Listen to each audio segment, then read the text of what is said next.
Hi dear മക്കളെ, welcome to Pyrus learning academy. It's me Ananthu. മക്കളെ, നമ്മുടെ സേ എക്സാം നെക്സ്റ്റ് വീക്കിലേക്ക് എത്തിയിരിക്കുവാണ്. മാത്സിൻ്റെ എക്സാം അടുത്ത ബുധനാഴ്ച ഈ ഒരു ദിവസമാണ്. അതായത് ഇന്ന് ജൂൺ 18ആണ്. നമ്മുടെ മുന്നിൽ വെറും ഒരാഴ്ചയും കൂടിയുള്ളൂ. നമ്മുടെ സേ എക്സാം സ്റ്റാർട്ട് ചെയ്യുന്നത് തിങ്കളാഴ്ചയാണ്. സോ ഞാൻ നിങ്ങളോട് പറയാൻ പോകുന്നത്, ഞാൻ ഈ പറയുന്ന കാര്യങ്ങൾ ഞാൻ ഇങ്ങനെ ഇടയ്ക്കിടയ്ക്ക് വീഡിയോ ആയിട്ട് വരുന്നത് മക്കളെ വിഷമിച്ചിരിക്കുന്നവർക്കോ അല്ലെങ്കിൽ ഇനി പഠിച്ച് കഴിഞ്ഞാൽ തീരുമോ എന്നുള്ളവർക്കൊക്കെ ടെൻഷൻ കാണും. ആ ടെൻഷൻ ഒന്ന് മാറ്റാൻ വേണ്ടിയിട്ടാണ് ഇങ്ങനെയുള്ള വീഡിയോസൊക്കെ ആയിട്ട് ഞാൻ ഇടയ്ക്കിടയ്ക്ക് വരുന്നത് കേട്ടോ. മക്കളെ, നിങ്ങളോട് പറയാനുള്ളത്, ഇപ്പോൾ ഈ ഒരു അവസ്ഥയിൽ ഈ ഒരു ദിവസം പല കാറ്റഗറിയിലുള്ള കുട്ടികൾ ഈ വീഡിയോ കാണുന്നുണ്ടായിരിക്കും. എന്ന് പറഞ്ഞാൽ ഞാൻ അതിനെ ഫസ്റ്റ്, സെക്കൻഡ്, തേർഡ് തിരിക്കുവാണേ.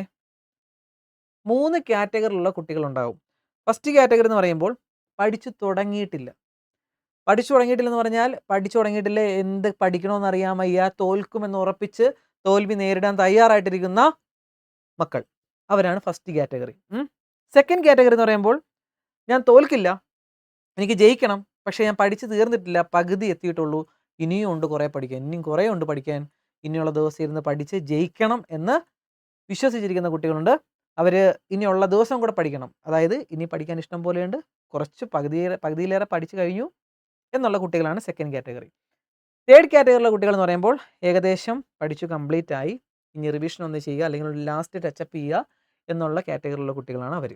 നിങ്ങൾ ഏത് കാറ്റഗറിയിലുള്ള കുട്ടികളാണ് ജസ്റ്റ് ഒന്ന് കമൻറ്റ് ചെയ്യണേ. ഫസ്റ്റ് ആണെങ്കിൽ ഫസ്റ്റ്, സെക്കൻഡ് ആണെങ്കിൽ സെക്കൻഡ്, തേർഡ് ആണെങ്കിൽ തേർഡ്. ഏത് കാറ്റഗറിയിലുള്ള കുട്ടികളാണ്, അതായത് നിങ്ങളുടെ കാറ്റഗറിയിലുള്ള കുട്ടികളാണോ കൂടുതൽ ഉള്ളത്, അതോ അല്ലാത്ത കാറ്റഗറിയിലുള്ള കുട്ടികളാണോ കൂടുതൽ നമുക്ക് നോക്കാം. ഓക്കെ, അപ്പോൾ ഏത് കാറ്റഗറിയിൽ ആണെങ്കിലും ഇരിക്കട്ടെ, ഇപ്പോൾ തേർഡ് കാറ്റഗറിയിലുള്ള കുട്ടികൾക്കാണെങ്കിൽ ഇനിയുള്ള ദിവസങ്ങളൊക്കെ ബോണസ് ദിവസങ്ങളാണ് അല്ലേ. കാരണം റിവൈസ് ചെയ്യാം, സമാധാനമായിട്ട് പഠിക്കാം. ഫസ്റ്റ് കാറ്റഗറിയിലുള്ള കുട്ടികൾ എന്ന് പറയുമ്പോഴത്തേക്കും ടെൻഷൻ്റെ പീക്ക് ലെവലിലായിരിക്കും.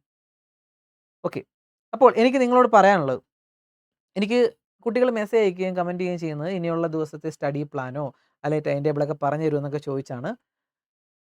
എടാ, ടൈം ടേബിൾ പറഞ്ഞു തരികയോ അല്ലെങ്കിൽ സ്റ്റഡി പ്ലാൻ പറഞ്ഞു തരികയൊക്കെ ഓരോരുത്തർക്കും ഓരോ രീതിയിലുള്ള സ്റ്റഡി പ്ലാനുകളാണ് അല്ലേ.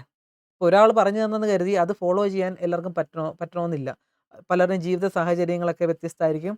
അതുകൊണ്ട് അത് ഫോളോ ചെയ്യാൻ പറ്റുമെന്ന് എനിക്ക് തോന്നുന്നില്ല. അതുകൊണ്ട് ഞാൻ പറയുന്നത്, നിങ്ങൾ ഓരോരുത്തരും നിങ്ങളുടെ സ്റ്റഡി പ്ലാൻ നിങ്ങളുടേതായ രീതിയിൽ ഉണ്ടാക്കിയെടുക്കുക. ഇപ്പം ഞാൻ നിങ്ങൾക്ക് എല്ലാവർക്കും ജനറലായിട്ട് ഒരു രീതി പറഞ്ഞു തരുവാണ് ഇനിയുള്ള ദിവസങ്ങൾ. ഞാൻ മാത്സിൻ്റെ അധ്യാപകനായതുകൊണ്ട് മാത്സ് എക്സാം എങ്ങനെ നേരിടാമെന്നുള്ള കാര്യമാണ് ഞാൻ പറയാൻ പോകുന്നത്. സോ അവർ ഈ വീഡിയോ മസ്റ്റായിട്ട് കാണുക. മക്കളെ, ഇന്ന് ഞാൻ ഈ വീഡിയോ ചെയ്യുന്നത് ജൂൺ 18 തീയതിയാണ്. നിങ്ങളുടെ മാത്സിൻ്റെ എക്സാം ജൂൺ 25 തീയതിയാണ്. അതായത് ഇവിടം തൊട്ട് ഇവിടം വരെയുള്ള ദിവസം എടുക്കുകയാണെങ്കിൽ ഏകദേശം 6 ദിവസം നിങ്ങളുടെ മുന്നിൽ ഇനിയുള്ളൂ അല്ലേ. 6 ദിവസം, അതായത് 19 ഇന്ന് കൂട്ടാതെ 19, 20, 21, 22, 23, 24 ഈ 6 ദിവസമേ നിങ്ങൾക്ക് എക്സാമിന് ഉള്ളൂ. ഓക്കെ, അപ്പോൾ ഈ 6 ദിവസമേ ഉള്ളൂ എന്ന് പറഞ്ഞിരിക്കുന്നവരുണ്ട്, 6 ദിവസം ഉണ്ട് എന്ന് പറഞ്ഞിരിക്കുന്നവരുണ്ട്. രണ്ടും രണ്ട് തരക്കാരല്ലേ. 6 ദിവസമേ ഉള്ളൂ, തീർന്നു എന്ന് പറഞ്ഞ് തകർന്നിരിക്കുന്നവർ, 6 ദിവസം കൂടി ഉണ്ട് എന്ന് ചിന്തിച്ചിരിക്കുന്നവർ, ഞാൻ പറഞ്ഞ കാറ്റഗറിയിൽ ഉൾപ്പെടുന്ന പല പല കുട്ടികളുണ്ടല്ലോ. അപ്പോൾ എല്ലാവരോടും എനിക്ക് പറയാനുള്ളത്, മക്കളെ, 6 ദിവസം എന്ന് പറഞ്ഞാൽ 6 × 24 6 × 24 144 മണിക്കൂറാണ് ഇനി നിങ്ങൾക്കുള്ളത്. 144 മണിക്കൂറാണേ. അതിനകത്തെ മൊത്തം മണിക്കൂർ നമുക്ക് പഠിക്കാൻ പറ്റത്തില്ലല്ലോ. ഓക്കെ, നിങ്ങൾക്ക് ഒരു ദിവസം 24 മണിക്കൂറുണ്ട്. അതിൻ്റെ അകത്തെ 8 മണിക്കൂർ നിങ്ങൾ കിടന്ന് ഉറങ്ങിക്കോ. പറയുന്ന ആലോചിച്ചോണേ, ഞാൻ പറയുന്ന കാര്യം ചിന്തിച്ചോണം. അതിനകത്തെ 8 മണിക്കൂർ ഇങ്ങോട്ടേക്ക് എഴുതാം. അതിനകത്ത് 8 മണിക്കൂർ നിങ്ങൾ കിടന്ന് ഉറങ്ങിക്കോ. Sleep, no problem. 8 മണിക്കൂർ കിടന്ന് ഉറങ്ങിക്കോ. ബാക്കി 16 മണിക്കൂറുണ്ടല്ലേ. ഈ 16 മണിക്കൂറിലെ 8 മണിക്കൂർ നിങ്ങൾ എന്തെങ്കിലും ചെയ്തു. എന്തെങ്കിലും എന്ന് പറഞ്ഞാൽ എന്തെങ്കിലും TV കാണുകയോ കളിക്കാൻ പോവുകയോ എന്തെങ്കിലും ചെയ്തു. ബാക്കി ഒരു 8 മണിക്കൂറുണ്ടല്ലേ. ബാക്കിയുള്ള 8 മണിക്കൂർ, ഈ 8 മണിക്കൂർ നിങ്ങൾ യൂട്ടിലൈസ് ചെയ്താൽ മാത്രം നിങ്ങൾക്ക് നല്ലൊരു മാർക്കിലേക്ക് എത്താം. ജയിക്കാം എന്നല്ല പറയുന്നത്, നല്ലൊരു മാർക്കിലേക്ക് എത്താം. അപ്പോൾ ഞാൻ പറയണുണ്ടല്ലോ മക്കളെ, ഒരു ദിവസത്തെയാണെങ്കിൽ കീറി മുറിച്ചത് 24 മണിക്കൂറിൽ 8 മണിക്കൂർ നിങ്ങൾ ഉറങ്ങിക്കോ. ചിലർ ഇനി ഉറങ്ങാതെയൊക്കെ പഠിക്കണമെന്നൊക്കെ പറഞ്ഞ് ചിന്തിച്ചിരിക്കുന്നവരുണ്ട്. ഒന്നും വേണ്ട. 24 മണിക്കൂറിൽ 8 മണിക്കൂർ സുഖമായിട്ട് കിടന്ന് ഉറങ്ങിക്കോ. 16 മണിക്കൂർ നിങ്ങളുടെ മുന്നിലുണ്ട്. അതിനകത്ത് 8 മണിക്കൂർ നിങ്ങൾ ഇഷ്ടമുള്ള കാര്യങ്ങൾ നിങ്ങൾക്ക് ചെയ്യാം ഈ 16 മണിക്കൂർ. പിന്നെയുള്ള ഈ 8 മണിക്കൂറിൽ നിങ്ങൾക്ക് ഇഷ്ടമുള്ളത് ചെയ്യാം. ഈ 8 മണിക്കൂർ നിങ്ങൾ പഠിത്തത്തിനായിട്ട് കോൺസെൻട്രേറ്റ് ചെയ്യുക. അവിടെ ഇരിക്കട്ടെ. ഇനി എന്തൊക്കെ ഈ പഠിത്തത്തിൽ നിങ്ങളുടെ ശ്രദ്ധ മാറ്റുന്ന കാര്യങ്ങൾ? നിങ്ങൾ യൂട്യൂബിൽ ക്ലാസ് കാണാൻ എടുക്കുമ്പോഴത്തേക്കും നോട്ടിഫിക്കേഷൻ വരും അല്ലേ? നിങ്ങളുടെ മൊബൈൽ ഒഴിവാക്കണമെന്ന് ഞാൻ പറയുന്നില്ല. മൊബൈൽ ഒഴിവാക്കാൻ നമുക്ക് പറ്റാത്തൊരു സാഹചര്യമാണ്. മൊബൈൽ ഒഴിവാക്കണമെന്നല്ല പറയുന്നത്. മൊബൈലിൽ ക്ലാസ് കണ്ടുകൊണ്ടിരിക്കുമ്പോഴത്തേക്കും ഒന്നെങ്കിൽ ഡു നോട്ട് ഡിസ്റ്റർബ് മോഡുണ്ട്, DND. ഇത് ഓൺ ചെയ്തിടുവാണെങ്കിൽ മെസ്സേജ് വരുന്നതിൽ നിന്ന് ഒഴിവാക്കാൻ പറ്റും. മെസ്സേജ് വരുന്നത് നമ്മളെ ഡിസ്റ്റർബ് ചെയ്യുന്ന മെസ്സേജ്, കോളൊക്കെ നമുക്ക് ഒഴിവാക്കാൻ പറ്റും. ഇനി അത് ഒഴിവാക്കാൻ സാധിക്കാത്ത കുറേ കുട്ടികളുണ്ട്. ഓക്കെ, ഇരിക്കട്ടെ. ഞാൻ പറഞ്ഞ ഈ 8 മണിക്കൂറില്ലേ, ഉറങ്ങാത്ത 8 മണിക്കൂർ, ആ 8 മണിക്കൂർ നിങ്ങൾ മൊബൈൽ യൂസ് ചെയ്യുകയോ ടി വി കാണുകയോ എന്ത് വേണമെങ്കിലും ചെയ്തോ. ഈ 8 മണിക്കൂർ, ഒരു ദിവസത്തെ 8 മണിക്കൂർ അടുപ്പിച്ചിരിക്കാനല്ല ഞാൻ പറയുന്നത്. ഒരു ദിവസത്തെ 8 മണിക്കൂർ നിങ്ങൾ ഏതെങ്കിലും സമയങ്ങളിൽ നിങ്ങൾക്ക് യൂട്ടിലൈസ് ചെയ്യാം. രാവിലെ 1 മണിക്കൂർ, ഉച്ചയ്ക്ക് ഒരു 2 മണിക്കൂർ, വൈകിട്ട് 3 മണിക്കൂർ. അത് ഇഷ്ടമുള്ള രീതിയിൽ ഒരു ദിവസത്തെ 8 മണിക്കൂർ എന്ന് ഞാൻ പറയുന്നുള്ളൂ കേട്ടോ. 8 മണിക്കൂർ അടുപ്പിച്ചിരിക്കാനല്ല ഞാൻ പറയുന്നത്. അപ്പോൾ നിങ്ങൾ പഠിക്കാനിരിക്കുന്ന ആ 8 മണിക്കൂറില്ലേ, ആ സമയത്ത് മൊബൈൽ ക്ലാസ് കാണാൻ വേണ്ടി മാത്രം യൂട്ടിലൈസ് ചെയ്യുക. ബാക്കിയുള്ള സമയം നിങ്ങൾ ഇൻസ്റ്റാഗ്രാം, വാട്സപ്പ്, ഫേസ്ബുക്ക് എവിടെ വേണമെങ്കിലും നിങ്ങൾക്ക് കയറിക്കും. അപ്പോൾ മൊബൈലിൻ്റെ യൂസേജ് നിങ്ങൾ കൺട്രോൾ ചെയ്യണം. അതാണ് ഈ ഒരു സമയം നിങ്ങൾ ചെയ്യേണ്ട കാര്യം. ഏറ്റവും നല്ല രീതിയിൽ കൺട്രോൾ ചെയ്യണം. ആ 8 മണിക്കൂർ യൂസ് ചെയ്താൽ, 8 മണിക്കൂർ നിങ്ങൾ പഠിച്ചാൽ മര്യാദയ്ക്ക് ആ 8 മണിക്കൂർ 6 ദിവസം ഉണ്ടല്ലേ, 6 × 8 48 മണിക്കൂർ നമ്മുടെ കയ്യിൽ വരും. എത്രടാ? 48 മണിക്കൂർ നമ്മുടെ കയ്യിൽ വരും. Okay, 48 hours. ഇനി മാത്സ് പഠിച്ച് തീർക്കാനായിട്ട് ഈ 48 മണിക്കൂർ മതിയോ? ഞാൻ ജസ്റ്റ് ഒന്ന് അനലൈസ് ചെയ്ത് കാണിക്കാം നിങ്ങളെ. നമ്മുടെ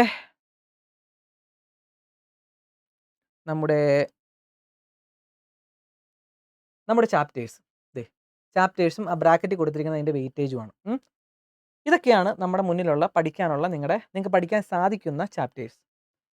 ഇത്രയും ചാപ്റ്റേഴ്സുകളാണ് ഞാനിപ്പോൾ നമ്മുടെ ബാച്ചിലും പഠിപ്പിച്ച് കഴിഞ്ഞിരിക്കുന്നത്. നമ്മുടെ ബാച്ചിൽ പഠിപ്പിച്ച് കഴിഞ്ഞിരിക്കുന്നത് വെച്ച് ഞാൻ നിങ്ങളെ ഒന്ന് അനലൈസ് ചെയ്യുവാണ്. കാരണം ബാച്ചിലില്ലാത്ത കുട്ടികൾ എൻ്റെ ക്ലാസ്സുകൾ കാണുന്നുണ്ട്. സോ അവർക്ക് ആദ്യമായിട്ട് കാണുന്ന കുട്ടികളുണ്ടാക്കും. അവർക്കൊരു സമാധാനത്തിന് വേണ്ടി ഞാൻ പറയുവാണ്, എടാ മക്കളെ, ഇത്രയും ക്ലാസ്സുകളാണ് എൻ്റെ ബാച്ചിൽ ഞാൻ ഇത്രയും ദിവസത്തിനുള്ളിൽ പഠിപ്പിച്ച് സെറ്റാക്കിയിരിക്കുന്നത്. ബാച്ചിൽ ജോയിൻ ചെയ്യണോ ഇതൊന്നുമല്ല ഞാൻ പറയുന്നത്. ഇത്രയും ക്ലാസ്സുകളാണ് എൻ്റെ കുറച്ച് കുട്ടികൾ പഠിച്ചു വെച്ചിരിക്കുന്നത്. ഓക്കെ, അപ്പോൾ ഇത് എത്ര സമയം കൊണ്ടാണ് ഇവർ പഠിച്ചു തീർത്തതെന്ന് ഞാൻ നിങ്ങളോട് പറയാം. മെട്രിക്സ് ഏകദേശം 3.5 മണിക്കൂറിൻ്റെ ക്ലാസ്സാണുള്ളത്. ടോട്ടൽ 3.5 മണിക്കൂറല്ല, 20 മിനിറ്റ്, 10 മിനിറ്റ്, 17 മിനിറ്റ്, അങ്ങനെ കുറേ വീഡിയോകൾ കട്ടായിട്ടുണ്ട്. നമ്മൾ യൂട്യൂബിൽ അപ്ലോഡ് ചെയ്യുന്ന പോലെ അങ്ങനത്തെ ക്ലാസ്സുകളുണ്ട്. Total 3.5 മണിക്കൂറുണ്ട് മെട്രിക്സിൻ്റെ class. 3.5 മണിക്കൂറേ ഉള്ളൂ. അതുകൊണ്ട് 7 മാർക്ക് സെറ്റാണ്. ഡിറ്റർമിനൻ്റിൻ്റെ ക്ലാസ് 2 മണിക്കൂറേ ഉള്ളൂ. സിമ്പിൾ കുറച്ച് കൺസെപ്റ്റുകൾ മാത്രം. LPP 1 മണിക്കൂറിൻ്റെ ക്ലാസ്സാണ്. അതിൻ്റെ അകത്തെ ഒരു ടൈപ്പ് 2 എന്ന് പറഞ്ഞ സംഭവം ഞാൻ പിള്ളേരെ പഠിപ്പിച്ചായിരുന്നു. അത് പഠിച്ചില്ലെങ്കിൽ ഒരു 45 മിനിറ്റുള്ളിൽ പരിപാടി കഴിയും, ചാപ്റ്റർ കഴിയും. പിന്നെ വെക്റ്റർ 2 മണിക്കൂർ, പിന്നെ 3D 1 മണിക്കൂർ, പ്രോബബിലിറ്റി 2 മണിക്കൂർ, റിലേഷൻ ആൻഡ് ഫംഗ്ഷൻ 1.5 മണിക്കൂർ. അതൊക്കെ വൺ ഷോട്ടായിട്ടാണ് ഞാൻ കുട്ടികൾക്ക് കൊടുത്തിട്ടുള്ളത്. ടോട്ടൽ നമ്മളിത് എടുക്കുവാണെങ്കിൽ 3, 2, 5, 6, 2, 8, 9, 2, 11, 12, 12, അര 13. ടോട്ടൽ 13 മണിക്കൂറാണ് നമ്മുടെ ക്ലാസ് ഇതുവരെ കുട്ടികൾക്ക് കൊടുത്തിട്ടുള്ളത്. ഇപ്പം എൻ്റെ ബാച്ചിലെ കുട്ടികൾ അത്ഭുതപ്പെടുന്നുണ്ടായിരിക്കും, അയ്യോ ഇത്രയും കുറേ ക്ലാസ് നിങ്ങൾ പഠിച്ച പോലെ ഫീൽ ചെയ്യണു. 13 മണിക്കൂറെ നിങ്ങളൊക്കെ ഇരുന്ന് പഠിച്ചിട്ടുള്ളത് ഇത്രയും ദിവസം. പിന്നെ നിങ്ങൾ ഹോംവർക്ക് ചെയ്യാനും വർക്കൗട്ട് ക്വസ്റ്റ്യൻസ് ചെയ്യാനൊക്കെ ആയിട്ടാണ് നിങ്ങൾ സമയം കണ്ടെത്തിയിരിക്കുന്നത്. അപ്പം ഞാൻ നിങ്ങളോട് പറയുന്നത്, എൻ്റെ കാണുന്ന ഈ മക്കളോട് പറയുന്നത്, എടാ മക്കളെ, 13 മണിക്കൂർ പഠിച്ചാൽ ഇനി എത്ര മാർക്ക് കിട്ടുമെന്ന് അറിയണ്ടേ? 13 മണിക്കൂർ പഠിച്ചു കഴിഞ്ഞാൽ ഇതിനകത്ത് നിന്ന് എല്ലാത്തിൽ നിന്ന് നിങ്ങൾക്ക് കിട്ടാൻ പോകുന്നത്, 13 മണിക്കൂർ പഠിച്ചു കഴിഞ്ഞാൽ നിങ്ങൾക്ക് കിട്ടാൻ പോകുന്നത് 7, 13, 19, 26, 30, 37, 44 മാർക്കാടാ. 44 മാർക്സാണ് ഇത്രയും ചാപ്റ്റർ പഠിച്ചാൽ കിട്ടാൻ പോകുന്നത്. 44 മാർക്ക്. എന്തായാലും ഏത് കുട്ടികളാണെങ്കിലും ശരി, ഇത്രയും പഠിച്ചു കഴിഞ്ഞാൽ ജയിക്കത്തില്ലേ? 36 മാർക്ക് മതി ഡബിൾ പാസിന്. ചിലവർക്ക് 12ഉം 5ഉം ഒക്കെ വേണ്ട കുട്ടികളുണ്ടെങ്കിൽ പണ്ടേ ജയിച്ചു കഴിഞ്ഞു. അപ്പം ഞാൻ പറയുന്നത്, 13 മണിക്കൂർ നിങ്ങൾ പഠിച്ചു കഴിഞ്ഞാൽ 44 മാർക്ക് സ്കോർ ചെയ്യാൻ നിങ്ങൾക്ക് സാധിക്കും. ഇനി നിങ്ങളുടെ മുന്നിലുള്ള മണിക്കൂർ എത്രയാണ്? 48 മണിക്കൂർ. 48 മണിക്കൂർ നിങ്ങളുടെ മുന്നിൽ ഏത് വളരെ കൂളായിട്ട് ഹാൻഡിൽ ചെയ്യുവാണെങ്കിൽ നിങ്ങളുടെ കയ്യിലുണ്ട് അല്ലേ? വളരെ കൂളായിട്ടെന്ന് ഞാൻ പറഞ്ഞില്ലേ, കീറി മുറിച്ച് ഞാൻ കാണിച്ചു തന്നു. അപ്പോൾ ഈ 48 അവേഴ്സ് 13 മണിക്കൂർ പഠിച്ചു കഴിഞ്ഞാൽ ബാക്കി ഏകദേശം 35 മണിക്കൂർ അല്ലേ? 35 അവേഴ്സ് നിങ്ങളുടെ കയ്യിൽ ഫ്രീ ആയിട്ട് പിന്നെയും ഉണ്ട്. അപ്പോൾ നിങ്ങളൊന്ന് ഓർത്തേക്ക്, ഈ 6 ദിവസം എത്ര സുഖമായിട്ട് പഠിച്ച് വളരെ കൂളായിട്ട് പഠിച്ച് തീർക്കാൻ പറ്റൂടാ മക്കളെ. അല്ലേടാ? അല്ലേടാ മക്കളെ? ഞാൻ ഈ യൂട്യൂബിൽ വന്ന് കുറച്ച് ക്ലാസ്സുകൾ ചെയ്യുന്നുള്ളെങ്കിൽ പോലും ബാച്ചിലെ കുട്ടികളെ ഇത്രയും പഠിപ്പിച്ചെങ്കിൽ പോലും നിങ്ങൾ ഓർത്തോണം, 13 മണിക്കൂറിൻ്റെ ക്ലാസ്സുകൾ മാത്രമേ അവർ പഠിച്ചിട്ടുള്ളൂ. എന്ന് പറഞ്ഞാൽ ഫുൾ കൺസെപ്റ്റ് എവിടുന്ന് ക്വസ്റ്റ്യൻ ബാങ്ക് ചെയ്യുന്ന രീതിയിൽ അവർ പഠിപ്പിച്ചു. എന്ന് പറഞ്ഞാൽ നിങ്ങൾക്ക് പഠിക്കാനായിട്ട് സിമ്പിളായിട്ട് ഇതേ അവസരം. നമ്മളിപ്പോൾ റാപ്പിഡ് റിവിഷനിൽ മെട്രിക്സ്, ഡിറ്റർമിനന്റ്, LPP, വെക്റ്റർ, പിന്നെ ഇങ്ങനെയുള്ള ക്ലാസ്സുകളൊക്കെ ഓൾറെഡി പഠിച്ചു കഴിഞ്ഞു. ഓക്കെ. അപ്പോൾ വളരെ ഇമ്പോർട്ടൻ്റ് ക്വസ്റ്റ്യൻസ് ഒക്കെ നമ്മുടെ റാപ്പിഡ് റിവിഷനിൽ യൂട്യൂബിൽ അപ്ലോഡ് ചെയ്ത് കഴിഞ്ഞ് ഞാൻ. ഓക്കെ. കൂടുതൽ ക്വസ്റ്റ്യൻസ് നമ്മൾ ബാച്ചിലുള്ള കുട്ടികളെ പഠിപ്പിച്ചിട്ടുണ്ട്. പക്ഷേ നിങ്ങൾക്ക് വേണ്ട രീതിയിലുള്ള ടിപ്സുകളും അങ്ങനെയുള്ള ഇമ്പോർട്ടൻറ്റ് ക്വസ്റ്റ്യൻസ് നമ്മൾ യൂട്യൂബിൽ അപ്ലോഡ് ചെയ്തിട്ടുണ്ട്.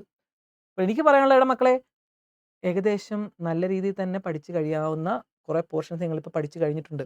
അപ്പോൾ ഞാൻ പറഞ്ഞ 13 മണിക്കൂർ ഇനി നിങ്ങൾ പഠിച്ചു കഴിഞ്ഞാൽ ഫുള്ള് കവർ ചെയ്യാം. ഇതാ 10 മണിക്കൂർ പഠിച്ചു കഴിഞ്ഞാൽ 48 മണിക്കൂർ വളരെ കൂളായിട്ട് പഠിച്ചാൽ കിട്ടും. അതിനകത്ത് 10 മണിക്കൂർ 13 മണിക്കൂർ എടുത്ത് ഇനിയുള്ള ദിവസം നന്നായിട്ട് യൂട്ടിലൈസ് ചെയ്യുക. നിങ്ങൾ ചെയ്യേണ്ടത് ഒരു വെള്ള പേപ്പർ എടുക്കുക. എന്നിട്ട് ടൈം ടേബിൾ, ഇനിയുള്ള ദിവസത്തെ റാപ്പിഡ് ടൈം ടേബിൾ. റാപ്പിഡ് എന്ന് പറയുമ്പോൾ റാപ്പിഡ് ടൈം ടേബിൾ ഇടുക. ഇനിയുള്ള ദിവസം 8 മണിക്കൂറാണ് ഒരു ദിവസം നമ്മൾ ചിലവഴിക്കേണ്ടത് അല്ലേ? അപ്പോൾ ഇന്ന് 18 ആണെങ്കിൽ ജൂൺ 19 എന്ന് ഹെഡിങ് ഇടുക. ടൈം ടേബിൾ നേരത്തെ തയ്യാറാക്കി വെക്കേണ്ട. ഇന്ന് നാളത്തെ ടൈം ടേബിൾ സെറ്റ് ചെയ്ത് വെക്കുക. നാളെ ഇരുന്ന് മറ്റന്നാളത്തെ ടൈം ടേബിൾ സെറ്റ് ചെയ്യുക. അപ്പം നിങ്ങളുടെ മുന്നിൽ 8 മണിക്കൂർ പഠിച്ചാൽ മതിയേ. ആ 8 മണിക്കൂർ എന്തൊക്കെ പഠിക്കണം? ചിലപ്പോൾ ഒന്നിൽ കൂടുതൽ സബ്ജക്റ്റുകൾ, അല്ലെങ്കിൽ ഇപ്പോൾ മാത്സിനാണ് 6 ദിവസം നിങ്ങൾക്ക് ഗ്യാപ്പ് ഉള്ളത്. കെമിസ്ട്രി ഒക്കെ ഉള്ളവർക്കാണെങ്കിൽ ഗ്യാപ്പ് കുറയും അല്ലേ? അപ്പോൾ നിങ്ങൾ ഇനിയുള്ള ദിവസം നിങ്ങൾക്ക് വേണ്ടിയിട്ട് ടൈം ടേബിൾ സെറ്റ് ചെയ്യുക. അല്ലാതെ പലരും തരുന്ന സ്റ്റഡി ടൈം ടേബിൾ ഉപയോഗിച്ച് നിങ്ങൾക്ക് അതിൻ്റെ രീതിയിൽ നിങ്ങൾക്ക് ഫോളോ ചെയ്യാൻ പറ്റത്തില്ല. ഇവിടെ എല്ലാവരുടെയും സ്റ്റഡി മെത്തേഡ്സ്, അതിൻ്റെ രീതികളൊക്കെ വ്യത്യാസമാണ്. സോ എല്ലാവർക്കും അത് ഫോളോ ചെയ്യാൻ പറ്റും. അപ്പോൾ നിങ്ങളുടെ ടൈം ടേബിൾ നിങ്ങൾക്കറിയാം അല്ലേ? നിങ്ങളുടെ ടൈം ടേബിൾ നിങ്ങൾ ഉണ്ടാക്കുക. അത് ചെയ്യേണ്ട കാര്യം ജൂൺ 19 നാളത്തെ ടൈം ടേബിൾ നിങ്ങൾ ഉണ്ടാക്കേണ്ടത്. രാവിലെ എഴുന്നേൽക്കേണ്ടത് അതൊന്നും നോക്കേണ്ടത്. നിങ്ങൾ രാവിലെ 7:30 7:30 തൊട്ട് 8:30 വരെ എനിക്ക് സമയമുള്ളൂ. ആ സമയത്ത് ഞാൻ ഇന്ന പോർഷൻ തീർത്തിരിക്കും. അതിനുശേഷം 8:30 9 ഈ ഫുഡ് കഴിക്കുക, അതൊന്നും എഴുതേണ്ട കാര്യമില്ല. പിന്നെ ഒരു 9:30 എനിക്ക് പഠിക്കാൻ പറ്റും. 9:30 തൊട്ട് ഒരു 11 മണി വരെ എനിക്ക് പഠിക്കാം. പിന്നെ ഒരു അരമണിക്കൂർ ഞാൻ റെസ്റ്റ്. പിന്നെ അടുത്തത് അങ്ങനെ 8 മണിക്കൂർ നിങ്ങളൊന്ന് ഇരുന്ന് പഠിച്ചു നോക്കും നാളെ. കുറഞ്ഞത് 6 മണിക്കൂറെങ്കിലും എല്ലാ മക്കളും നാളത്തെ ദിവസം തൊട്ട് പഠിക്കണം. ഇല്ലെങ്കിൽ നമ്മുടെ കയ്യിൽ നിൽക്കത്തില്ല. അപ്പോൾ 8 മണിക്കൂർ മാക്സിമം പഠിക്കാനാണ് ഞാൻ എല്ലാവരോടും പറയുന്നത്. ഇത്രയും കൂളായിട്ട് 8 മണിക്കൂർ നിങ്ങൾക്ക് മൊബൈലിൽ കളിക്കാം, ഇൻസ്റ്റാഗ്രാം തോണ്ടാം, എന്ത് വേണമെങ്കിലും ചെയ്യാം. ബാക്കിയുള്ള 8 മണിക്കൂർ ഇരുന്ന് പഠിക്കാൻ പറ്റത്തില്ലെന്ന് പറഞ്ഞു കഴിഞ്ഞാൽ ഒരു വർഷത്തെ കാര്യങ്ങളാണ് നിങ്ങൾക്ക് പഠിക്കാനുള്ളത് അല്ലേ? ആ സംഭവങ്ങൾ ഇനി വെറും 8 മണിക്കൂർ വെച്ച് ഓരോ ദിവസം പഠിച്ചു കഴിഞ്ഞാൽ ജയിക്കാമെന്നല്ല പറയുന്നത്, അത്യാവശ്യം നല്ല മാർക്കിലേക്ക് എത്താൻ പറ്റും. ഓക്കെ. അപ്പോൾ വളരെ കൂളായിട്ടിരിക്കുക, ടെൻഷൻ ആകരുത്. ഫസ്റ്റ് കാറ്റഗറിയിലുള്ള കുട്ടികളോട് എനിക്ക് പറയാനുള്ളത്, മക്കളെ, നിങ്ങൾ കളഞ്ഞ ദിവസങ്ങളൊന്നും നിങ്ങൾക്ക് തിരിച്ച് കിട്ടത്തില്ല. അതുകൊണ്ട് ഇനിയുള്ള ദിവസങ്ങൾ നിങ്ങൾക്ക് കളയാതിരിക്കുക. ഇനി സെക്കൻഡ് കാറ്റഗറിയിലുള്ള കുട്ടികളോട്, ഇനിയുള്ള ദിവസം നിങ്ങൾ ഇപ്പോൾ പഠിച്ച പോലെ തന്നെ ഇനിയുള്ള ദിവസം പഠിക്കുക. നല്ല മാർക്കിലേക്ക് എത്താൻ വേണ്ടി കുറച്ചുകൂടെ നന്നായിട്ട് കഷ്ടപ്പെടുക. ഇപ്പോൾ കഷ്ടപ്പെട്ട പോലെയല്ല, കുറച്ചുകൂടെ നന്നായിട്ട് കഷ്ടപ്പെടുക. തേർഡ് കാറ്റഗറിയിലുള്ള കുട്ടികളോട് എനിക്ക് പറയാനുള്ളത്, ഏകദേശം നിങ്ങൾ പഠിച്ചു കഴിഞ്ഞു എന്ന് കരുതി ഓവർ കോൺഫിഡൻസ് ആകരുത്. ഓക്കെ. നിങ്ങൾ പഠിച്ചു കഴിഞ്ഞ കാര്യങ്ങൾ ഇടയ്ക്കിടയ്ക്ക് മറന്നു പോകാം. മാത്സ് ആണ്. അതുകൊണ്ട് വീണ്ടും ഒന്ന് പൊടി തട്ടി എടുക്കുക. ഇടയ്ക്കിടയ്ക്ക് റിവൈസ് ചെയ്യുക. ഇടയ്ക്ക് മറിച്ചിട്ട് 2-3 ക്വസ്റ്റ്യൻ തന്നെ ചെയ്ത് നോക്കുക. ഇങ്ങനെയുള്ള കാര്യങ്ങൾ ചെയ്തോണം. ഈ 6 ദിവസവും നമ്മുടെ കയ്യിൽ നിന്ന്, ഇത്ര ദിവസം പഠിച്ചെന്ന് കരുതി എല്ലാം ആയെന്നല്ല. ഈ 6 ദിവസം മതി നമ്മുടെ കയ്യിൽ നിന്ന് പോകാനായിട്ടും. അപ്പം അത് നിങ്ങൾ ഇങ്ങനെ കൂടെ കൊണ്ട് നടന്നോണം. എല്ലാ ദിവസവും രാത്രി കിടക്കുന്നതിന് മുമ്പ് പഠിച്ച കാര്യങ്ങളൊക്കെ ഒന്ന് ഓർക്കുക. ഈ 6 ദിവസവും നമ്മുടെ മനസ്സിൽ ഇങ്ങനെ ഇത് വേണം. ഓക്കെ. 3 കാറ്റഗറിയിലുള്ള കുട്ടികളോട് എനിക്ക് പറയാനുള്ളത് ഇത്രയേ ഉള്ളൂ. ഫസ്റ്റ് കാറ്റഗറിയിലെ കുട്ടികൾ, മക്കളെ, നല്ലതായിട്ട് കഷ്ടപ്പെടണം കേട്ടോ, ഇല്ലെങ്കിൽ നമ്മുടെ കയ്യിൽ നിന്ന് പോവേ. അപ്പോൾ നിങ്ങളുടെ ടൈം ടേബിൾ നിങ്ങൾക്ക് തന്നെ തയ്യാറാക്കാവുന്നേ ഉള്ളൂ എന്ന് ഞാൻ പറയുന്നു. ഇത് ഞാൻ വന്ന് ഇതിനാണോ ഈ വീഡിയോ ചെയ്തതെന്ന് വിചാരിക്കല്. എനിക്ക് വേണമെങ്കിൽ ഒരു ടൈം ടേബിൾ നിങ്ങൾക്ക് സെറ്റ് ചെയ്ത് തരാം. പക്ഷേ അത് എല്ലാവർക്കും ഫോളോ ചെയ്യാൻ പറ്റത്തില്ല. ഫോളോ ചെയ്തില്ലെങ്കിൽ പിന്നെ അതിൻ്റെ ടെൻഷൻ വേറെ. ഓക്കെ. അപ്പോൾ എനിക്ക് പറയാനുള്ള കാര്യങ്ങൾ ഇത്രയേ ഉള്ളൂ. സ്വയം സമയം കണ്ടെത്തുക, പഠിക്കുക. അപ്പോൾ ടെൻഷൻ അടിക്കണ്ട. ഇനിയുള്ള ദിവസം പഠിച്ചാലും ജയിക്കും. ഓക്കെ അല്ലേ? ഓക്കെ അല്ലേടാ മക്കളെ? ഓക്കെ. ഇത്രയും കാര്യങ്ങൾ എനിക്ക് പറയാനുള്ള മക്കളെ. ഇനി ബാച്ചിൽ ജോയിൻ ചെയ്യാൻ താല്പര്യമുള്ളവർക്ക് താഴെ കാണുന്ന നമ്പറിൽ ഒരു റാപ്പിഡ് സേ എന്ന് മെസ്സേജ് അയച്ചാൽ നിങ്ങൾക്ക് ജോയിൻ ചെയ്യാം. ഇന്ന് സമാധാനമായിട്ട് കിടന്നുറങ്ങിയിട്ട് നാളെ തൊട്ടെങ്കിലും പഠിക്കാൻ തുടങ്ങുക. ഓക്കെ. അപ്പോൾ തലേദിവസം നമുക്കൊരു ലൈവ് വേണമെങ്കിൽ മക്കളെ നിങ്ങൾ മാക്സിമം എൻ്റെ ഈ വീഡിയോ കാണുന്ന മക്കളുണ്ടെങ്കിൽ മാക്സിമം കമൻറ്റ് ചെയ്യുക. അതേപോലെ ലൈക്ക് ചെയ്യുക. മാക്സിമം കുട്ടികൾക്ക് ഷെയർ ചെയ്യുക, സബ്സ്ക്രൈബ് ചെയ്യുക. ഇതെല്ലാം ചെയ്തോളുക. പെട്ടെന്നായിരിക്കും ഞാൻ ഒരു ദിവസം ചിലപ്പോൾ ലൈവിൻ്റെ കാര്യം പറയുന്നത്. അതുകൊണ്ട് എന്നെ ഫോളോ ചെയ്യുന്ന കുട്ടികൾക്ക് ക്ലാസ്സുകൾ കാണാനും ഒക്കെ പറ്റും. അപ്പം നമുക്ക് അതിനുവേണ്ടി വെയിറ്റ് ചെയ്യാം. അപ്പോൾ എല്ലാ മക്കളോടും പറയാനുള്ളത് കണ്ണടയ്ക്കുക, ഒന്ന് സമാധാനമായിട്ടിരിക്കുക, വീട്ടുകാരെ പറ്റിയൊക്കെ ഓർക്കുക, ദിവസങ്ങൾ ഇനി കുറച്ചേ ഉള്ളൂ എന്ന് ഓർക്കുക. അത് നന്നായിട്ട് യൂട്ടിലൈസ് ചെയ്യാൻ വേണ്ടി വാശിയോടെ പോരാടുക. ഓക്കെ. എല്ലാ മക്കൾക്കും നല്ല മാർക്ക് കിട്ടട്ടെ എന്ന് ആശംസിച്ചുകൊണ്ട് ബൈ.